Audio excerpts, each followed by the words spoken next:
Hey guys, Fish Leader Freshwater here. Welcome back to the channel.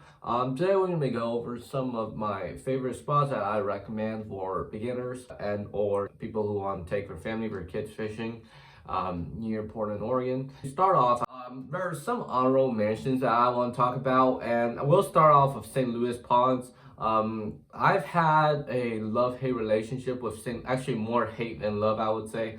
St. Louis Ponds definitely, it's a very good confidence booster.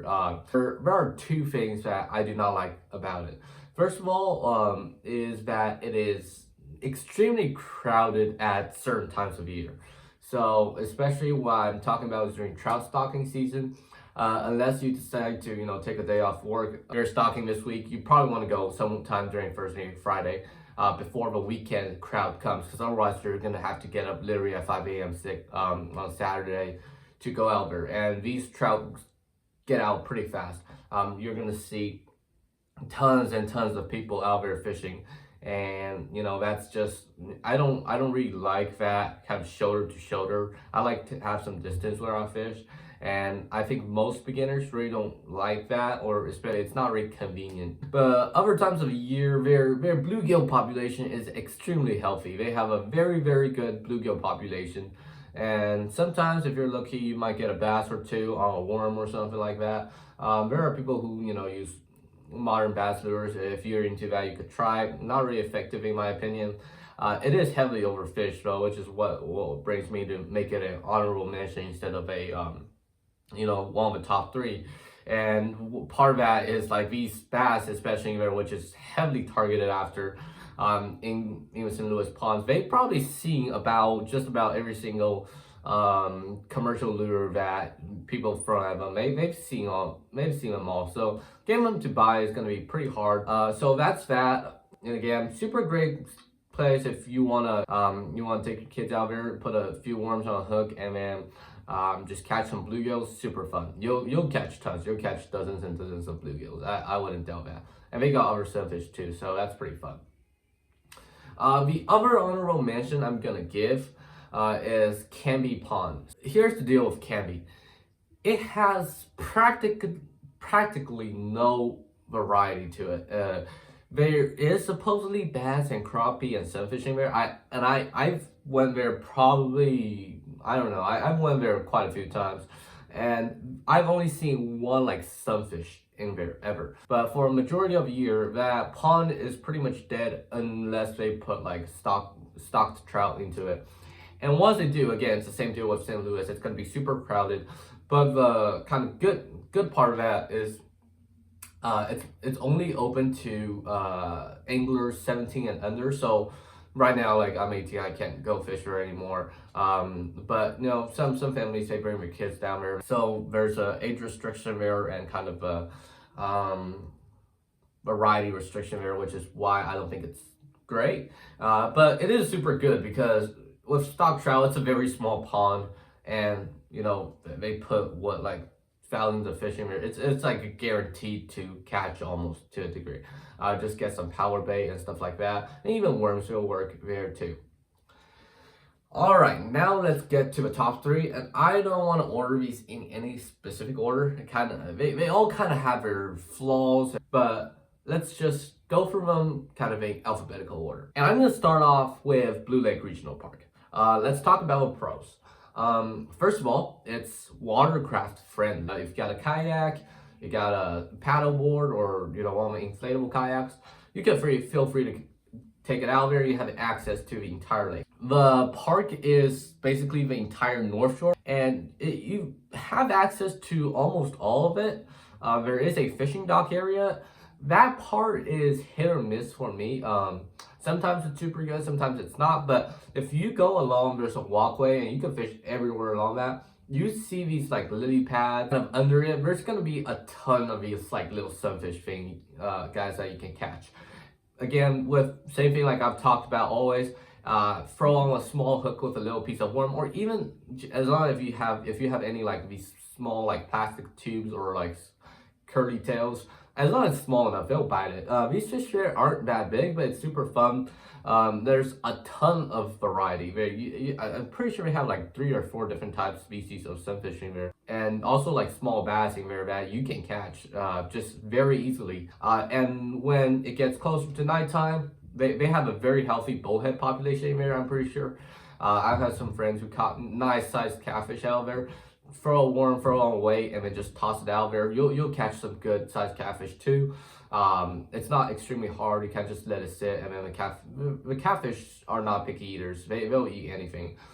And you know, if you're into bass fishing and sort of stuff like that, it's also a pretty good place to begin. It's not as heavily pressured, so you don't have to worry about that. And the other thing I do want to talk about is the trout. They do also stock trout, but it's not nearly as pressured as a lot of other trout lakes I've seen in the area. So, you know, it's definitely a better choice. I would definitely recommend it over, you know, Canby or St. Louis for trout. Now, one of the biggest flaws I would say for that is that there is a parking cost to it, which it could be seen as a pro to an extent too, because it kind of limits the amount of people who go in there. It kind of serves as a barrier of entry almost. It's not expensive. I think it's like $5 per car. They have like free days every month.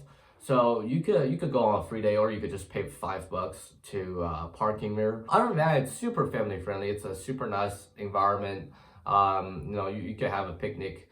It's not like super competitive. It's not super sweaty. It's super chill, laid back kind of family fishing vibe there. On to the next one. Now I'm going to talk about Swiggo Lake.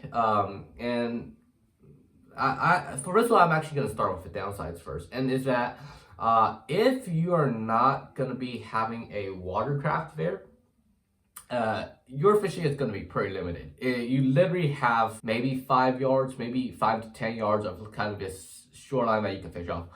Again, super great. Nothing wrong with that shoreline. You catch some lures out there. You catch some small lures out there. You catch tons of crappies, bluegills, during the summer, perch. You know, just go over my channel. It's kind of long list. You can catch a lot of things. There's a lot of variety of it.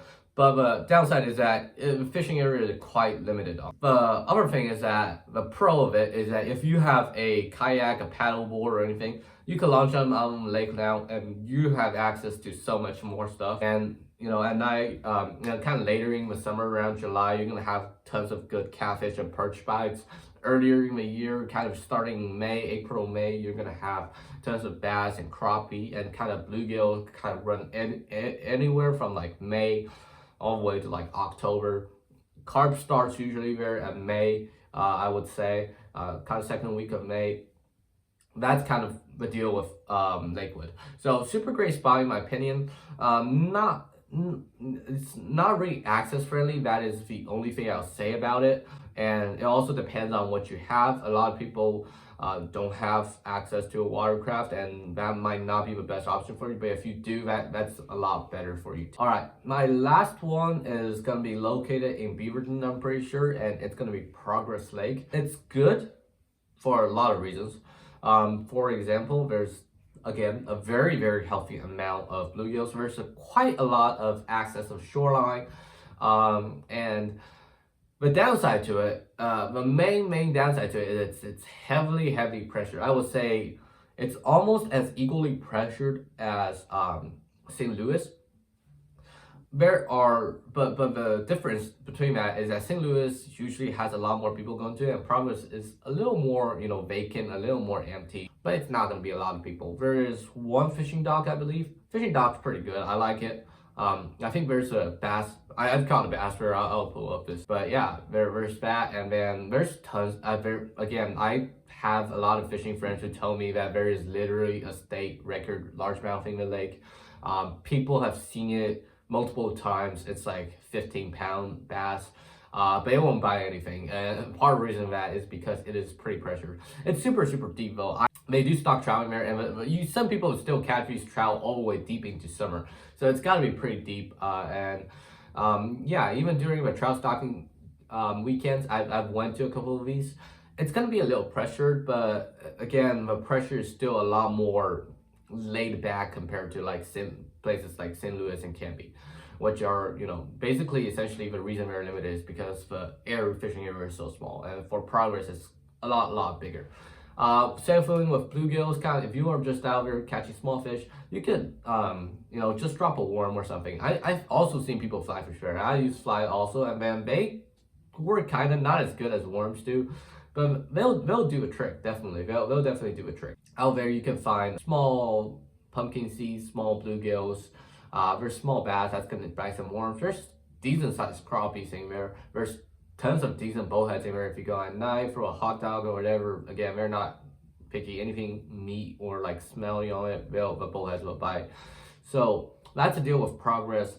Overall, kind of summary: pros, tons of fish. You won't go where it gets skunked, right? Just small hooks and worms. That's what I say. Pretty family friendly, pretty vacant, not super crowded. Cons kind of is that it's pretty pressured. It's hard to get a bigger fish to bite, obviously, and that's pretty much it for the cons. So I hope you guys enjoyed this video, and feel free to go into the comment section for any questions. If I can answer them, I'll answer them for you. And also, feel free to comment on what content you'd like to see next.